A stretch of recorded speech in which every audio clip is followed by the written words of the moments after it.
Behind me is the BMW M4 Competition in the F82 generation. This was the first generation to use a twin turbocharged inline 6.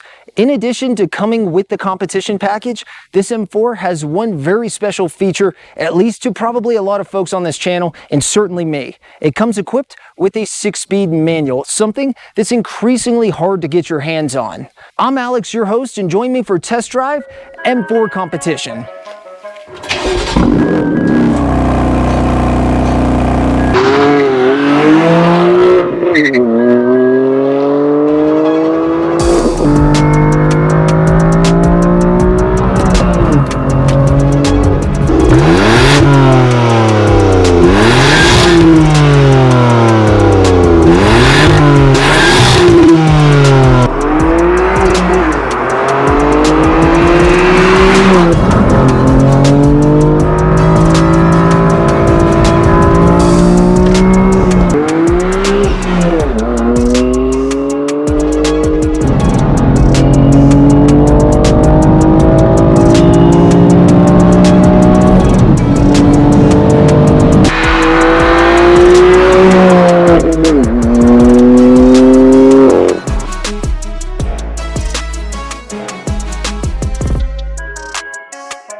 Let's set something straight real quickly. We have our hands today on an M4 from the F82 generation. The generation that came before this vehicle is known as the E92 generation, while the generation that came after this vehicle and is still in production today is known as the G82 generation. All alphabetical, just to set the table for models we reference the rest of the drive.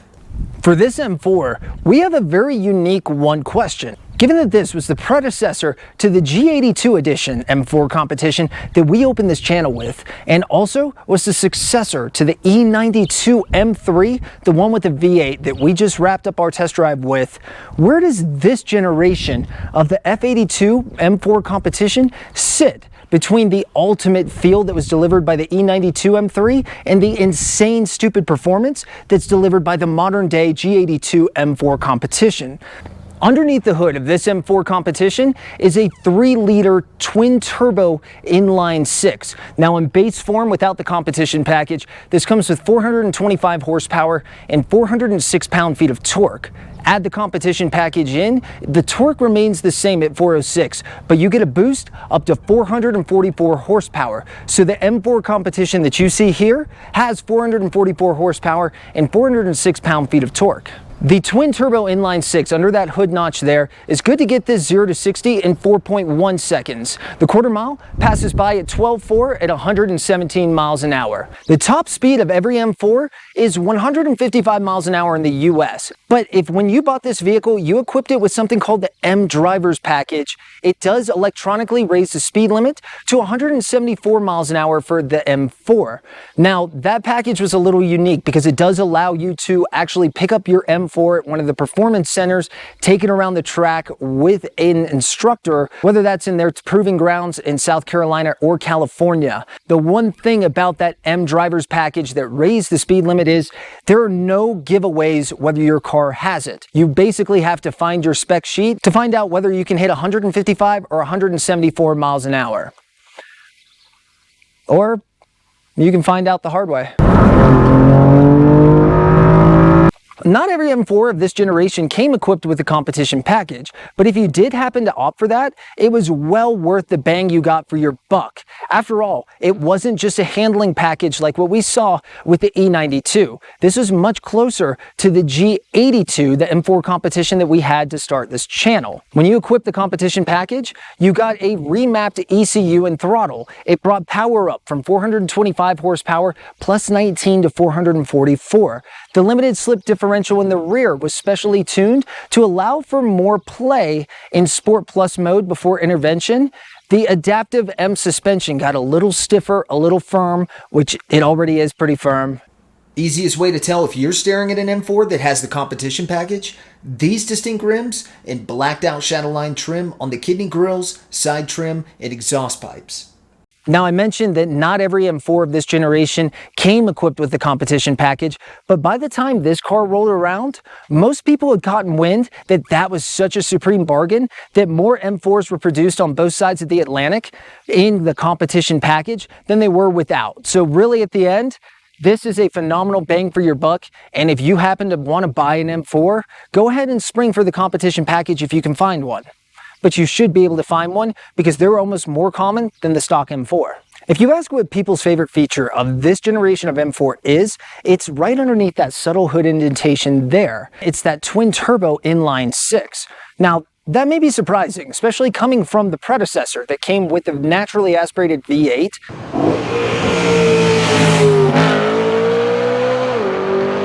What makes people love this twin turbo setup so much? Well, BMW built an engine that can handle way more power. If you browse around on forums long enough, you can see folks took this stock engine with very few modifications and mapped it out to exponentially higher power. You know, even though this M4 is definitely leaps and bounds in front of the E92 M3, as far as technology goes, they hadn't quite figured out preset driving modes by the time this M4 rolled around. No, you're allowed to control 3 different settings independent of each other at the touch of a button right here next to the shifter. The first one, think of as engine response. The second one is the softness or firmness of the adaptive dampers, and then the third one is basically your steering feel. Each one of these can be operated independently. As far as the engine button goes, there's Sport, Sport Plus, and Efficient. For the other two, it's Sport, Sport Plus, and Comfort. Now, something the E92 did have was what was called the M button right here. What that button allowed was for you to, at a push of a button, go to preset favorite settings. Well, this M4 has an M1 and an M2 button. Essentially, you can customize these modes how you want, and at the push of a button, summon the exact settings to your driving features and comfort. My Goldilocks setting is having the engine in Sport Plus, having the suspension in Comfort, and then having the steering in Sport. The reason is, in Sport Plus for the engine, you have the active exhaust at full bark. You have the throttle response at most responsive. But as far as the steering goes, I think it's just fine in Sport. And the suspension, with this competition package's stiffened suspension settings, comfort is more than enough for what you're going to need on day-to-day driving, and your back will thank you for it, especially on long drives like what we're doing here. Every M4 came equipped with either a 7-speed dual clutch transmission, DCT, or a 6-speed manual transmission. And as I mentioned in the open here, we have the benefit of having the 6-speed manual transmission, the 3 pedals. And this is unique because you'll remember that we did test drive the M4 Competition of the generation after this, the G82 edition. And what that had was the competition package. What that lacked, though, was a 6-speed manual transmission. You can't even equip the modern day M4 Competition with a manual transmission. So what you're staring at here is the very last M4, at least with the competition package, that has a 6-speed manual. Something absolutely undeniable about the 6-speed manual in this M car is that it's one of the easiest manual transmissions to drive ever. There is nothing tough about the clutch. There is nothing rough about the gearbox. It is truly one of the top manual driving transmissions I think that's out there. When we had the CT4V Blackwing, it had a little bit of a rubbery shifter. When we had the 6-speed manual Infiniti Q60S, the clutch pedal wanted to go out. No, I think that the manual transmission on this F82 generation, the last generation that had manual transmissions and a competition vehicle, is fantastic. One thing you can hear, this M4 does have rev matching, which really works fantastic with the ethos of this vehicle. The rev matching is precise, gets there instantly, and is definitely something that improves the overall performance experience, especially when you're doing curvy roads and really pushing the M4 Competition to its full potential. The M4 has serious stopping power. Whether it's the 15-inch rotors that come up front standard and the 14.6 inches in the rear, they are just traditional steel M compound brakes. They are fantastic, more than enough bite, and very little signs of fade at all, even when running them on a hot day. But if you have $8,500 burning a hole in your pocket and you wanted to put the best brakes on this, BMW left you options. You can equip your M4 with the carbon ceramic brake package. That came with massive 15.7-inch rotors up front and 15 inches in the rear, 6 piston calipers in carbon ceramic form. But as far as anybody's concerned, if you saved your money at the beginning by equipping with the standard steel brakes, you're going to enjoy this experience tremendously. The easiest way to tell whether or not the M4 that you're looking at has the carbon ceramic brake option or just the standard M compound brakes is by looking at the caliper color. If it's blue, like what you see here, those are the standard brakes. If it's the carbon ceramic brakes that cost $8,500, they will come in very appropriately a gold trim. The suspension that we have on this M4 really isn't that different in character than what we saw in the E92. It has a hydraulic adaptive suspension. It's not something that's seeing the road and predicting and adjusting for what's coming up like the magnetic suspension on the CT4V Blackwing and the Corvette. Rather, it's a reactive system. It's going to take your steering input, your speed, the G's that you're pulling in a corner, and try and adjust the suspension hydraulically as quick as it can. You may see some snow up there, but make no mistake, it is very warm, upper 80s right down here where we are. And one thing that comes with that warm weather is a tremendous amount of grip with this tire setup. Up front, you have the 20-inch lightweight alloy rims on Michelin Pilot Supersport tires, 265s up front, and bulging out that back rear bumper, 285s, which deliver a tremendous amount of grip, especially on a warm day like today. This isn't the first test that we've had up in the mountains. We had a similar setup for both the naturally aspirated 3.7 liter V6 on the Infiniti Q60S and the supercharged 3.0 liter on the Audi S4. Now, one thing that we noticed between those two cars was that the Infiniti was really struggling to generate power up here, whereas the S4 was not. Why is that? Well, a rule of thumb is that basically naturally aspirated engines lose 3% of their horsepower per 1,000 feet that you go up. Essentially, the air gets too thin and they have trouble breathing, much like a human would. Well, with the supercharged setup on the S4, it does take that air and rams it through the engine, whether it likes it or not, so you get that power, and it's not as substantial of a loss. Now, this twin turbo setup on the inline 6 here with this M4 is perfect for this mountain terrain. You have essentially no loss of power. You can floor this engine and get all of the horsepower that this M4 has to offer, plus probably a little bit more since BMW tends to underpublish the power guidelines for their engines. And that's going to come in handy when you're behind a logging truck on a single lane road in the woods going 30 miles an hour under the 70 mile per hour speed limit. This thing's going to have no problem passing anybody that you run into, and the power comes in an instant because of that twin turbo setup. When you look at this M4 and compare it to the E92 generation, you would be logical to think that, well, as more time passes and you get a little bigger, it's going to weigh a little bit more. But you might be surprised to find that this F82, it actually weighs less than the E92 by a good bit. At only 3,540 pounds, this is almost 160 pounds less than the V8 version that we had tested in the E92. And they did that through a number of different methods. There are carbon fiber bits, of course, across this vehicle, which they use for weight savings, but also, of course, the twin turbo inline 6 is going to be less weight than the V8. So a quick note on this generation of M4. It is the first generation of M4 that was broken out separately from the M3 coupe that came before it. Before this generation, the M3 moniker was utilized whether it was a coupe or a sedan. When you got to 2015 and this M4 merged, it was split off with the coupe becoming the M4 and the four-door version becoming the M3. Now, something unique is that this generation, the F82 generation, ran from 2015 to 2020. The M4 had that full run, but when it came to that four-door version of the M3, it only existed from 2015 to 2018 before re-emerging with the subsequent generation that came after this. One thing unique to this M4 was that it was one of those that received a LCI update, or a life cycle impulse update, as BMW calls it. And essentially all that is minor mid-cycle tweaks in both styling and some technological things, including improved electronic steering that BMW BMW brought to the F82 generation of M4 in 2018. So there were a number of changes when you went from the E92 generation to this F82 generation, namely, of course, the V8 to the twin-turbo inline 6, but there were a few different features as well that they changed up.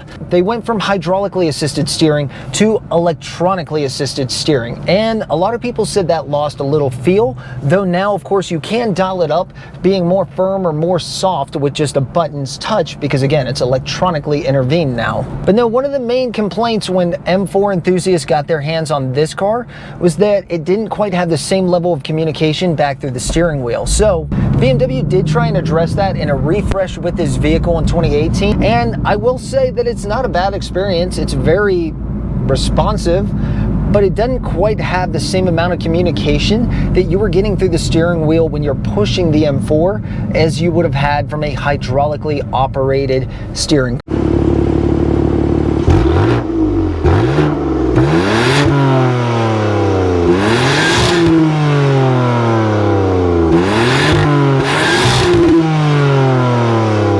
One thing that we loved about the E92's V8 was that the exhaust that it produced was all natural. What you saw is what you got. There was no active exhaust. There was no need for an aftermarket exhaust or a tune to get the audacious roar that that V8 brought when it was heading up to that 8,500 RPM red line. Now, by the time we got to the inline 6 that's twin turbocharged here on this M4, BMW knew they couldn't avoid doing electronics any longer when it came to the exhaust. So what you do have is a 2-mode exhaust system here that is active, and it's not really something you can control in and of itself, but if you do have the car in comfort mode, the valves in the quad exhaust out back will close, making for a quieter, industrial sounding, turbocharged burble.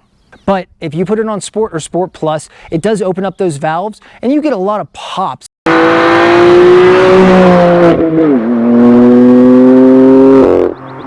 A lot of burbles. This thing definitely has a different soundtrack than with the M3 that came before it was.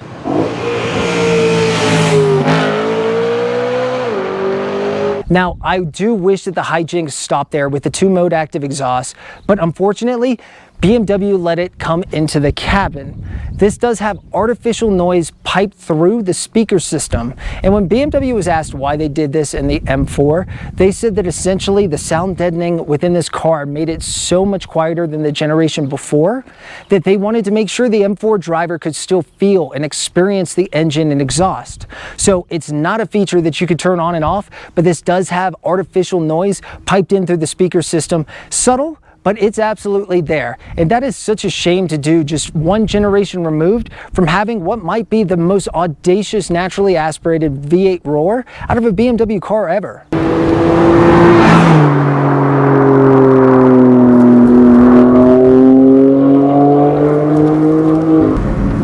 Thoughts on the M4 exhaust with this twin turbo setup?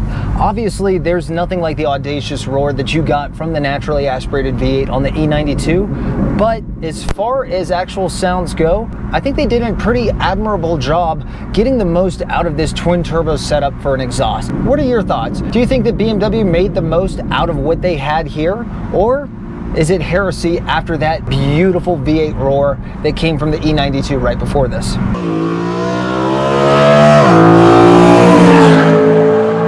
When it comes to the interior of this M4 Competition, I think we might have the perfect blend of old school mixed with new school technology. Like you have these old school analog gauges, a traditional round steering wheel which fits perfectly in your hands, but you also have new technology like the iDrive system, which is so much more improved from the E92. Whether you want to use the little controller down here or a touchscreen, it responds immediately, has Apple CarPlay, and definitely enhances your experience when you're in the M4.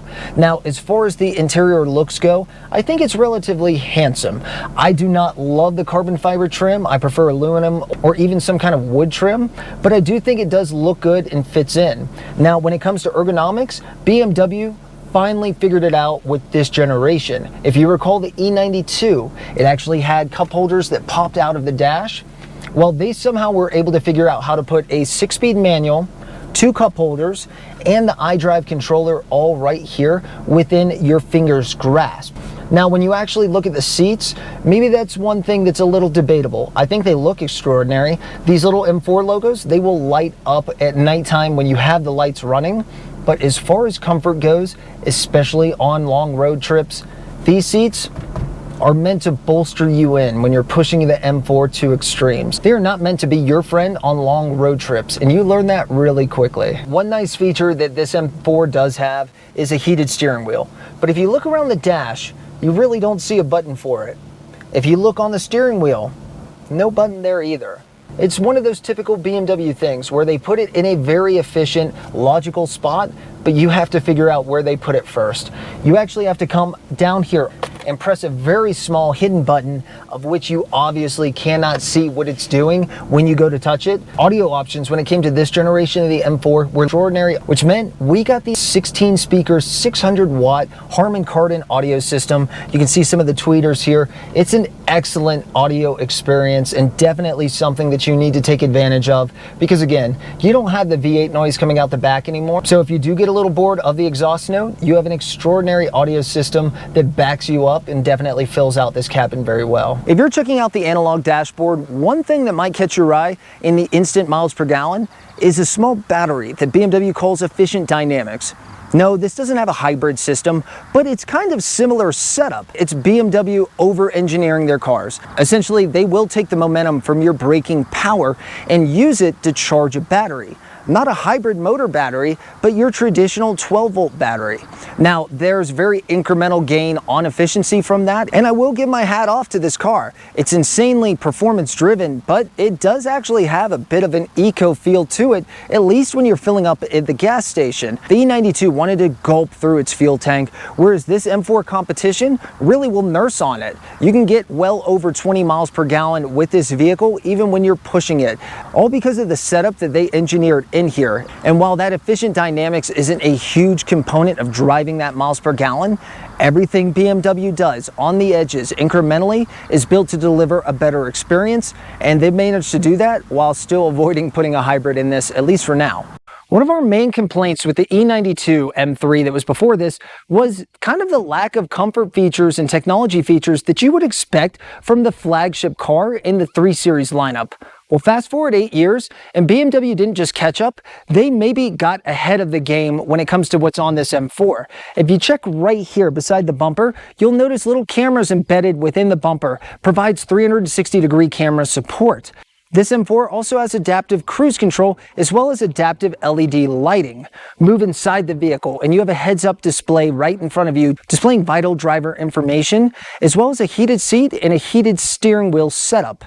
The iDrive system is massively improved by the time this M4 came around. Not only does it have CarPlay, but it is touchscreen and extremely quick reacting. Let's talk about appearances for a moment. I think arguably this M4's generation, it was the best looking M4 to ever come out. Not kind of the beefy E92 and not the wide gaping grills that came on the successor, the G82 M4. No, this was the last M4 that came with those signature kidney grills. And I think even though this does have a lot of carbon fiber features, which I'm not a huge fan of, I think that they executed it so much better on this generation of M4 than the M3 generation that came before it. And when you look at this, yes, blue metallic paint, dumb name, really good looks. It is excellent and I think really catches a lot of attention. I don't think I've been in a car in recent memory where more people are hanging out the window telling me how sick it is than this M4 that you have right here. What's that? How fast have you gone? I haven't gone that fast, bro. The speed limit. Okay. Yeah. Can we hear it? Yeah, definitely. How can I say no to that? You may not opt for the $8,500 carbon ceramic brake package, but one that I think was a good investment and especially improved the looks and driving at night is the adaptive lighting package. And what that did was change your headlights to essentially full LED setup and also let them pivot horizontally. So as you put input into the steering wheel, it will pivot those lights like on modern day higher end lighting packages do. But I think that you get a great deal for that. These look phenomenal, especially at night, and it's a great feature to add if you have had the chance. So what are some of the positives behind the F82 generation of M4 and M4 Competition? Well, how about the fact that this is probably the best looking M3 M4 generation ever with what we have here in the F82. Unlike the E92, it's a little slimmed down. It's not quite as bulky, even though you do still have this hood indentation here to cram the twin turbo inline 6 in there. And unlike the generation that came after, the G82, you still have these beautiful little kidney grills that were so symbolic of the M3 heritage that came before this vehicle. And then last, whether it's the taillights and headlights and how it all ties into good looks, I just think that this generation was probably the peak as far as current good looks go for the M3 or M4. And then finally, it's a dumb name, but the Yas blue metallic paint that you have here is so good looking. There have been so many people who have taken time to stop and compliment the looks of this car, either by hanging out the window as we're going down the highway or stopping to talk about it. So I think, in my opinion, you have the best looking M4 generation right here in front of you. Another positive? Well, you can't deny the insane performance that this twin turbo inline 6 S55 engine that BMW put in the M4 really delivers. I know we traded in a naturally aspirated high revving V8 to get to here, but the performance is undeniable. You have almost full torque available from 2,500 RPM up to redline. This car probably also was underrated from a power perspective. And that's really not a stretch because BMW tends to over-engineer their engines, and this really isn't that different of a setup than what you see in the modern day M4 Competition, which has almost 80 more horsepower than this vehicle does from a very similar twin turbo inline 6 3-liter setup. Matter of fact, a lot of BMW enthusiasts say that you can take this car and boost it over 100 horsepower with very little risk to you. Do that at your own risk though.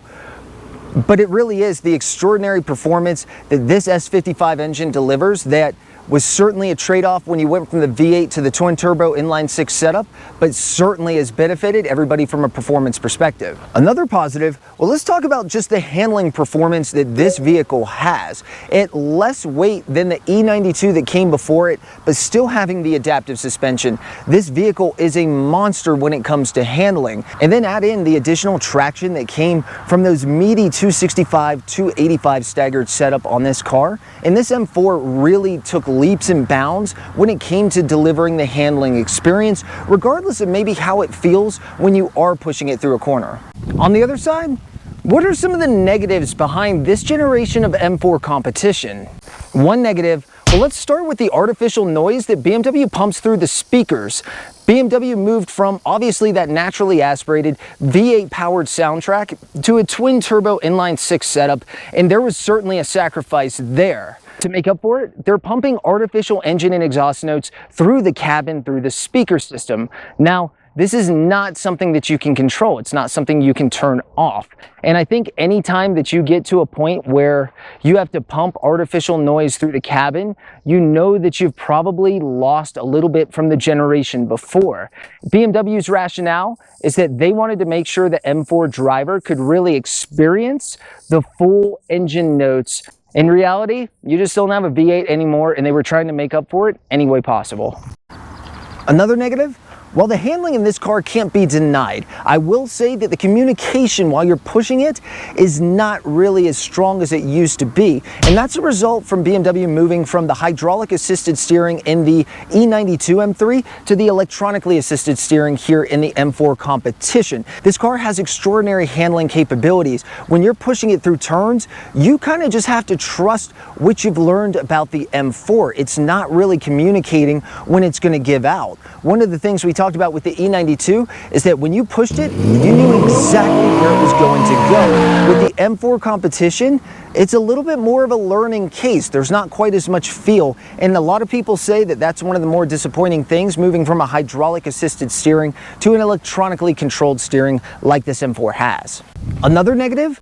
Well, it's the fact that this did lose a V8. You can't dangle an M3 in front of us with a naturally aspirated V8 and then not say that we lost something by moving to a twin turbo inline 6 setup. You're sacrificing that audacious V8 soundtrack for what is a bunch of bobbles and pops and crackles coming out of the back of this vehicle. Don't get me wrong, when it comes to a performance perspective, this M4 Competition blows away that E92 M3, but you lost a little bit of feel. I would have loved some situation where the M2 could have represented the inline 6 twin turbo setup that we have here on the M3s and M4s of this generation, and that they somehow kept a V8 powered, even if a little underperforming experience throughout these M3 and M4 vehicles. But no, we got the performance from the inline 6, but I just think that you lost a little bit of feel when you moved from the V8 to this inline 6.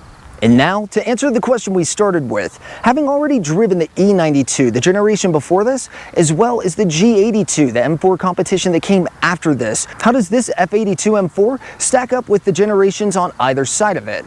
Well, when you compare it to the E92, you definitely lost some feel. There's no doubt of that. When you move from a high revving V8 to this twin turbo inline 6 setup, you went from a permeating, audacious V8 roar to cackles and burbles coming out the back that are still cool, but absolutely do not deliver that same sound that the V8 did.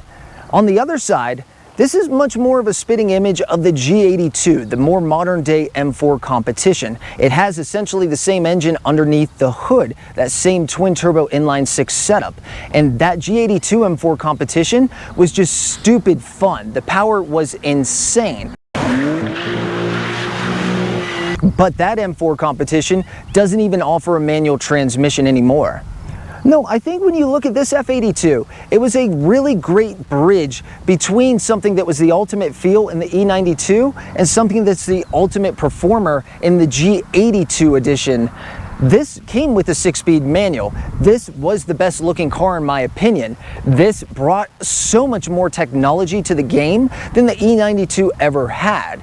No, I think this car might just be a sweet spot, and there's a lot of folks that claim this to be their favorite model of M3, M4 ever, and I certainly understand why. This is almost the Goldilocks of the previous 3 generations in terms of delivering performance, feel, and comfort, and you certainly wouldn't be blamed if this was your favorite M3 or M4 ever.